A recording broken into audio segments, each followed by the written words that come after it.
All right, so I am here with Shawn Lepp, and we're just going to talk about his journey to get to the place where he's at right now. So, Shawn, why don't you first tell me how long have you been in real estate?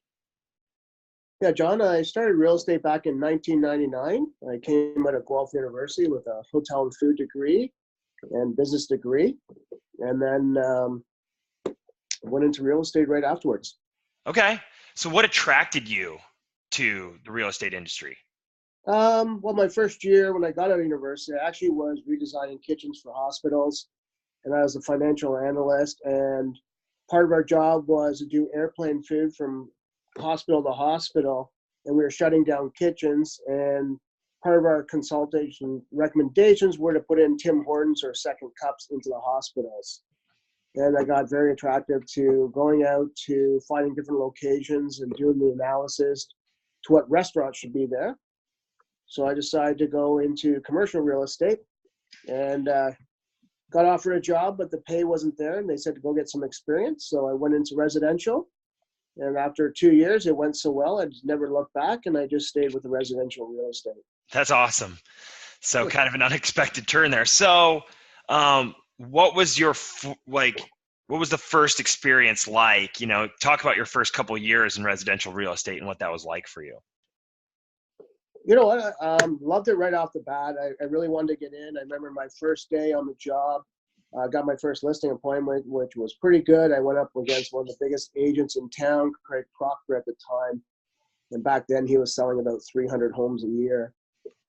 Ended up getting the listing, and I had a really great month. Sold 5 homes my first month, which was excellent back then. And then I did go through a law for a few months afterwards, thought how easy this was. Yeah. Calling and prospecting. And next thing I know, I went into a little bit of a slump. So I started studying. And after my first year, I did all right. You know, I sold between 10 and 15 homes. I can't remember the exact number now. And then second year, did a little bit better. And then by the third year, I actually took off when I started getting more purposeful and really started saying, I want to make this a business, and it's not just about having free time anymore.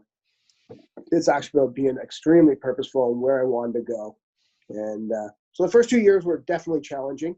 I had some success right off the bat, and then I went through a lot of soul searching to figure out where I wanted to go. Got it. So did you start as an independent agent at a brokerage? Were you on a team? Like where did that start? Yeah, I started right off the bat. I started off actually at Century 21. I was actually in the York region, Toronto area where I grew up. Some family reasons brought me out into Durham, and which was actually a great move at the time. That when I came out, I was just under 30, and there was a younger generation out here, which really helped me. Instead of selling to 60 and 70-year-olds, I was now coming in to more people my age at the time. I got very fortunate that there was a big boom going on when I started, so I very quickly partnered up with some builders and everything else, and was able to really blossom quickly and then put in systems into place. So did get very lucky when I started here. But yes, I did start off at Century 21. And then around after 7 years, I decided I wanted to grow a team because I was got quite busy at that point. I was doing about, I think my final year at Century 21, I did 75 listings and about 3 buyers. And I really needed a team to help control the time and keep the service up to where I wanted. And at that point, I decided to go to Keller Williams, strictly to teach me more the business side of how to run a team and to keep the service up and my standards. Because the first thing is you fail forward. I failed a lot of times on my own trying to hire agents when I wasn't ready for them. It wasn't fair, and it wasn't fair to me at the time. And I just assumed they knew what I knew at the time. And that's Keller Williams really helped me put a business and systems into place to make sure my agents could thrive under the leads and the systems we have. Got it.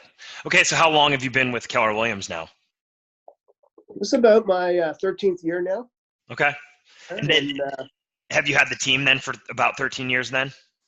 Yeah, about 13 years ago. Right when I first started, I always had an assistant, but it was a matter of having agents behind me. Right. My first year, I got an assistant. 13 years ago, Brenda came on my team. I remember she came in, the day she came in, we left to Texas to go learn more about the company. And we didn't even have pens or anything, and she had to get everything ordered.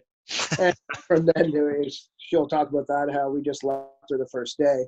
But she helped really put the systems into place to get everything going. And then from there, we started hiring our buyer agents. One of my first buyer agents that's still on my team today is Marion Penny, for example. I believe she's been on my team about 11 years now as well. That's awesome.